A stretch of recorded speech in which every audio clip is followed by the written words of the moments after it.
अपन पढ़ रहे थे कार्डियोवास्कुलर सिस्टम। ठीक है, कार्डियोवास्कुलर सिस्टम में अपन ने बात की हार्ट के बारे में कि हार्ट की एनाटॉमी स्ट्रक्चर कैसी होती है। उसमें अपन ने बात की कि हार्ट जो होता है वो कौन शेप का होता है। ठीक है, बंद मुट्ठी की तरह होता है, जो बाहर से क्लोज होता है और अंदर से क्या होता है, ओपन होता है। ठीक है, इसके बाद अपन ने बात की कि हार्ट की जो नॉर्मल लेंथ होती है वो कितनी होती है, 10 सेंटीमीटर लेंथ होती है, 9 सेंटीमीटर इसकी विड्थ होती है, 6 सेंटीमीटर इसकी थिकनेस होती है। ठीक है, इसके बाद में अपन ने बात की कि हार्ट जो होता है वो उसके कितने चैम्बर होते हैं, तो 4 चैम्बर होते हैं। एक राइट एट्रियम होता है, एक राइट वेंट्रिकल होता है, लेफ्ट एट्रियम होता है, लेफ्ट वेंट्रिकल होता है। ठीक है, इसके बाद में अपन ने बात की कि हार्ट जो होता है उसमें कितने वॉल पाए जाते हैं, तो 4 ही वॉल पाए जाते हैं। राइट एट्रियम और राइट वेंट्रिकल के बीच का जो वॉल होता है इसको ट्राइकैस्पिड वॉल कहा जाता है।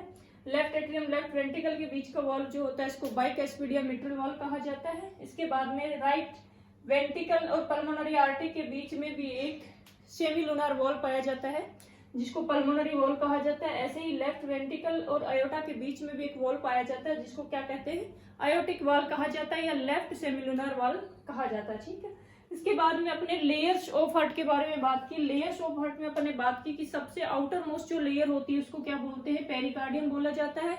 और ये जो पेरिकार्डियम लेयर होती है वो कितनी लेयर से मिलकर बनी है, 2 लेयर सबसे आउटर मोस्ट होती है, पैराइटल पेरिकार्डियम, दूसरी होती है विसरल पेरिकार्डियल लेयर। ठीक है, तो विसरल पेरिकार्डियम जो लेयर होती है इसके द्वारा एक विसरल फ्लूइड का सिक्रेशन किया जाता है और ये जो फ्लूइड होता है वो क्या करता है, इन दोनों लेयर के बीच में क्या करता है, फ्रैक्शन को रोकता है। ठीक है, उसके बाद जो मिडिल लेयर होती है उसको मायोकार्डियम लेयर कहा जाता है। और अपन ने देखा कि मायोकार्डियम लेयर जो होती है उसमें एक स्पेसिफिक कार्डियक मसल्स होती है और ये जो स्पेसिफिक कार्डियक मसल्स होती है इसके अंदर एक modified cardio neuromuscular cells fibre पाई जाती है। और ये सारे के सारे सेल्स फाइबर जो होते हैं वो इसमें से जो सेल्स फाइबर होते हैं ये आपस में मिलकर के क्लस्टर का फॉर्मेशन करते हैं और क्लस्टर का फॉर्मेशन करके किसका फॉर्मेशन करते हैं, नोड्स का फॉर्मेशन करते हैं। कौन कौन से नोड्स बनाते हैं, तो ऐसे नोड बनता है, एवी नोड बनता है, बंडल ऑफ हिज बनता है, पुरकंजियो फाइबर्स बनते हैं। ठीक है, तो यहाँ पे अपन बात करेंगे अब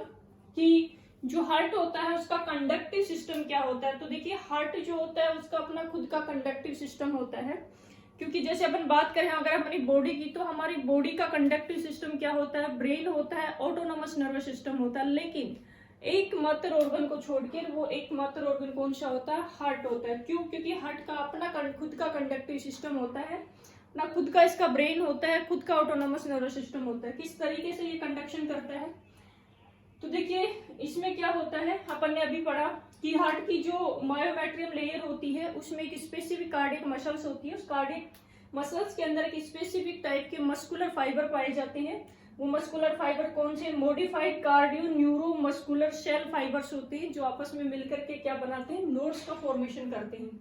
तो इसमें फर्स्ट जो नोड्स बनता है उसको बोलते हैं ऐसे नोड। ऐसे नोड का मतलब होता है साइनो एट्रियल नोड। क्यों, क्योंकि ये नोड जो होता है सबसे पहले तो कहाँ पाया जाता है, तो ये एट्रियल में पाया जाता है। ठीक है, राइट एट्रियल में पाया जाता है। राइट एट्रियल में भी कहाँ होता है, तो जहां से सुपीरियर वेना केवा की ओपनिंग होती है राइट एट्रियम में, उस सुपीरियर वेना केवा की जहां पे ओपनिंग होती है उसके जस्ट नीचे की तरफ ही पाया जाता है। ठीक है, ऐसे नोड। ठीक है, उसके बाद में दूसरा जो नोड होता है एवी नोड होता है। एवी नोड को वो एट्रियल वेंट्रिकुलर नोड कहा जाता है। ये कहाँ पे पाया जाता है, तो देखिए ये जो एट्रियल वेंट्रिकुलर वॉल होता है जिसको ट्राइकैस्पिड वॉल कहते हैं, इस एट्रियल वेंट्रिकुलर वॉल के नियर बाई होता है। और यहाँ पे राइट एट्रियम राइट वेंट्रिकल के बीच में जो सेप्टम पाया जाता है, इस सेप्टम को बोलते हैं, एट्रियम के दोनों एट्रियम के बीच में पाया जाता है, इस वजह से इसको क्या बोलते हैं, एट्रियल सेप्टम। ठीक है, तो ये जो एट्रियल सेप्टम होता है उसका जो लोअर पोर्शन होता है वहां पे ये पाया जाता है। कौन सा नोड पाया जाता है, एवी नोड। इसी वजह से इसको क्या बोलते हैं, एट्रियल वेंट्रिकुलर नोड। क्यों, क्योंकि ये एट्रियल और वेंट्रिकल जो वॉल होता है उसके नियर बाई होता है, इस वजह से इसको एट्रियो वेंट्रिकल नोड भी कहा जाता है। ठीक है, उसके बाद में थर्ड जो बंडल होता है उसको क्या बोलते हैं, बंडल ऑफ हिज। ये 2 तरह का होता है। बंडल ऑफ हिज जो होता है, एवी नोड से बंडल ऑफ हिज निकलता है, ये आगे जाके तो ब्रांच में डिवाइड हो जाता है। एक राइट साइड में होती है, एक लेफ्ट साइड में होती है। जो राइट होती है उसको बोलते हैं right bundle of his, left side वाली होती है उसको लेफ्ट बंडल ऑफ हिज कहा जाता है। ठीक है, आगे जो है पुरकंजियो फाइबर्स, तो लास्ट में ये बंडल ऑफ हिज जो होते हैं वो आगे की तरफ जाके फाइबर्स में चेंज हो जाते हैं और इनको बोलते हैं पुरकंजियो फाइबर्स। ठीक है, तो इस तरीके से ये नोड्स इसमें पाए जाते हैं। अब कंडक्शन की प्रोसेस होती कैसे, तो इसमें क्या होता है कि जो बॉडी की सबसे लार्जेस्ट वेन होती है, एक सुपीरियर वेना केवा होती है, एक इंफीरियर वेना केवा होती है। सुपीरियर ऊपर से हेड वाले पोर्शन से डीऑक्सीजनेटेड ब्लड को लेके आती है, इंफीरियर जो है लोअर पोर्शन से डीऑक्सीजनेटेड ब्लड को लेके आती है। पूरा का पूरा ब्लड कहाँ डाल दिया जाता है, इस राइट एट्रियम में डाल दिया। जैसे ही राइट एट्रियम में ब्लड आ जाता है, आने के बाद में ये राइट एट्रियम के जो चैम्बर होते हैं ये क्या हो जाते हैं, फुल हो जाते हैं, ठीक है। अब जब इसमें ब्लड की अमाउंट लगभग 100 ml हो जाती है, उस सिचुएशन में क्या होता है, ये राइट एट्रियम जो होता है वो फुल हो जाता है। जैसे ये फुल हो जाता होने के बाद में यहाँ से इम्पल्सेज किसके पास जाएगी, तो डायरेक्ट किसके पास जाती है, ऐसे नोड के पास जाती है, और उसको इन्फॉर्मेशन दी जाती है कि एट्रियम जो होता है वो फुल हो गया है। उस सिचुएशन में ऐसे नोड क्या करता है, उसके द्वारा इलेक्ट्रिकल इम्पल्सेज जनरेट की जाती है। ये इलेक्ट्रिकल इम्पल्सेज की जो प्रोडक्शन करने की जो रेट होती है वो कितनी होती है, तो ये माना जाता है 60 से 100 बीट पर मिनट, ठीक है। तो यहाँ से ये इम्पल्सेज जनरेट करती है। ये इम्पल्सेज जो होती है वो इस दोनों के दोनों एट्रियम की जो मायोकार्डियम मसल्स होती है वहां ये जाती है, और ये मायोकार्डियम मसल्स के अंदर क्या करती है, कॉन्ट्रैक्शन करती है। कॉन्ट्रैक्शन की वजह से क्या होता है, इस इधर वाला ट्राइकैस्पिड वॉल और इधर वाला मिट्रल वॉल क्या हो जाता है, ओपन हो जाता है। जैसे ही दोनों के दोनों वॉल ओपन होते हैं, दोनों के दोनों एट्रियम के कॉन्ट्रैक्शन की वजह से, तो ये वॉल ओपन हो जाते हैं। ओपन होने की वजह से 100 ml में से टोटल ब्लड का 70 ml ब्लड जो होता है वो डायरेक्ट आपके राइट एट्रियम से राइट वेंट्रिकल में, लेफ्ट एट्रियम से लेफ्ट वेंट्रिकल में पहुंच जाता है, ठीक है। अब बचा हुआ रिमेनिंग जो 30 ml ब्लड होता है, वो 30 ml ब्लड जो होता है वो धीरे धीरे आता रहता है।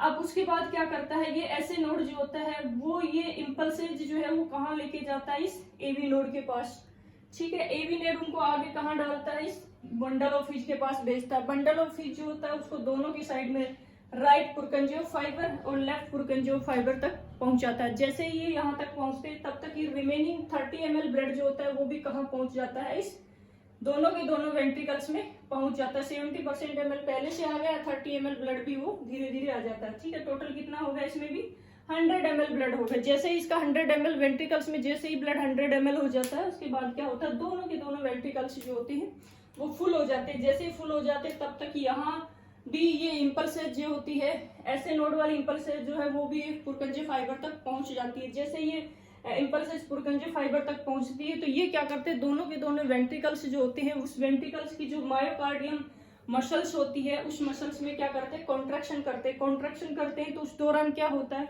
यहाँ जो ट्राइकैस्पिड वॉल और मिट्रल वॉल की तो क्लोजिंग हो जाती है, और जो वेंट्रिकल वॉल होते हैं, यहाँ पे अपन ने देखा कि यहाँ पे पल्मोनरी वॉल होता है, यहाँ पे आयोटिक वॉल होते हैं, तो दोनों के दोनों वॉल खुल जाते हैं। जैसे ही दोनों के दोनों वॉल ओपन हो जाते हैं तो इसके अंदर प्रेजेंट जो टोटल ब्लड होता है, उस टोटल ब्लड का 70 ml ब्लड जो होता है वो डायरेक्ट किसमें भेज दिया जाता है, इस पल्मोनरी वॉल और इस आयोटिक वॉल में। पल्मोनरी वॉल से ये ब्लड जो होता है वो किसमें जाता है, तो हमें पता है कि पल्मोनरी आर्टरी जो होती है वो 2 ब्रांच में डिवाइड हो जाती है, राइट पल्मोनरी आर्टरी और लेफ्ट पल्मोनरी आर्टरी। राइट वाली राइट लंग्स में जाती है, लेफ्ट वाली लेफ्ट लंग्स में जाती है। तो 70 ml ब्लड जो होता है वो कहाँ भेज दिया जाता है, दोनों के दोनों लंग्स में भेज दिया जाता है। वहां पे क्या होता है, इस डीऑक्सीजनेटेड ब्लड का क्या होता है, प्यूरिफिकेशन होता है, ऑक्सीजनेशन होता है। दूसरा ब्लड कहाँ भेजा गया था, लेफ्ट वेंट्रिकल से आयोटा में। आयोटा क्या होता है, बॉडी की सबसे लार्जेस्ट आर्टरी होती है, ठीक है। और यहीं से क्या होता है, पूरी की पूरी बॉडी में ऑक्सीजनेटेड ब्लड को क्या किया जाता है, पंप किया जाता है, ठीक है। इस वजह से जो लेफ्ट वेंट्रिकल की मसल्स होती है उसकी थिकनेस सबसे ज्यादा होती है, इसी वजह से होती है क्योंकि पूरी बॉडी को ब्लड सप्लाई करना होता है, ऊपर से लेकर नीचे तक ब्लड सप्लाई करना होता है। तो यहाँ से ये 70 ml ब्लड इसमें आ जाता है, ठीक है। जैसे ये 70 ml ब्लड अयोटा में आता है, अयोटा से फिर ये किस में जाता है, तो यहाँ पे देखते हैं अयोटा से असेंडिंग अयोटा में, आर्च ऑफ अयोटा में, और डिसेंडिंग अयोटा से पूरी की पूरी बॉडी में सप्लाई होता है। तो इस तरीके से हमारी बॉडी का, हार्ट का जो कंडक्टिव सिस्टम है वो काम करता है। अगर हार्ट का कंडक्टिव सिस्टम काम नहीं करता, जैसे अपन ने देखा कि ऐसे नोड जो होता है इसको फर्स्ट नेचुरल पेसमेकर भी कहा जाता है, या इसको प्राइमरी पेसमेकर भी कहा जाता है। पेसमेकर का मतलब क्या होता है कि पेसमेकर जो होता है वो एक आर्टिफिशियली हार्ट होता है। आर्टिफिशियल हार्ट का मतलब अगर किसी सिचुएशन की वजह से, किसी अबनॉर्मलिटी की वजह से, किसी डिजीज कंडीशन की वजह से यदि कार्डियोवास्कुलर सिस्टम जो हार्ट का जो कंडक्टिव सिस्टम काम नहीं कर पाता, उस सिचुएशन में क्या होता है कि बाहर से एक आर्टिफिशियली पेसमेकर का फॉर्मेशन किया जाता है। ये क्या करता है, हार्ट के कंडक्शन को मेंटेन करता है। हार्ट की जो ये कंडक्शन इलेक्ट्रिकल एक्टिविटी जो होती है इनको ये मेंटेन रखता है, ठीक है। तो ये बाहर से बनाया जाता है, उसको बोलते हैं आर्टिफिशियली पेसमेकर। और बॉडी के अंदर जो ये पेसमेकर होता है ये नेचुरल पेसमेकर है, गॉड गिफ्ट है, भगवान के द्वारा बनाया गया है, नेचर के द्वारा बनाया गया है, तो इसलिए इसको बोलते हैं natural pacemaker, first natural pacemaker. अब फर्स्ट ये है तो सेकंड कौन सा हो सकता है, तो देखिए एवी नोड जो होता है उसको सेकंड नेचुरल पेसमेकर कहा जाता है, ठीक है। उसके बाद अपन बात करते हैं कि जो ऐसे नोड होता है उसके द्वारा जो इलेक्ट्रिकल इंपल्स जनरेट की जाती है वो कितनी होती है, वो 60 से 100 बीट पर मिनट होती है, मैक्सिमम होती है, सबसे ज्यादा होती है, ठीक है। उसके बाद में अपन देखते हैं कि जो एवी नोड होता है उस एवी नोड में भी जो इंपल्स जनरेट की जाती है वो कितनी होती है, 40 से 60 बीट पर मिनट होती है, ठीक है। उसके बाद देखते हैं अपन बंडल ऑफ फिश के द्वारा जो इलेक्ट्रिकल इंपल्सेस जो होती है वो 20 से 30 बीट होती है। पुरकन जो फाइबर में भी कितनी होती है, 20 से 30 बीट पर मिनट होती है। अगर किसी कंडीशन की वजह से ये ऐसे नोड जो होता है वो काम नहीं कर पाता, उस सिचुएशन में पूरा का पूरा बर्डन किस पे आ जाता है, एवी नोड पे आता है। पूरा का पूरा भागदौड़ जो है वो एवी नोड के द्वारा संभाला जाता है, ठीक है। इसलिए इसको बोलते हैं सेकंड नेचुरल पेस मेकर। उसके बाद में अगर एवी ऐसे नोड और एवी नोड दोनों ही काम नहीं कर रहे होते तो ऐसी सिचुएशन में जो बंडल ऑफ जो पुरकन जो फाइबर जो होती है वो हार्ट के कंडक्शन सिस्टम को मेंटेन नहीं कर पाते हैं। ऐसी सिचुएशन में क्या किया जाता है, बाहर से एक आर्टिफिशियली पेसमेकर लगाया जाता है। वो आर्टिफिशियल पेसमेकर के द्वारा हार्ट की कंडक्टिंग सिस्टम, हार्ट की कंडक्शन की जो एक्टिविटीज होती है उनको मेंटेन किया जाता है। तो ये होता है हार्ट का कंडक्शन सिस्टम ऑफ हार्ट, ठीक है। तो आई होप आप लोगों को समझ में आया होगा ये। Thank you.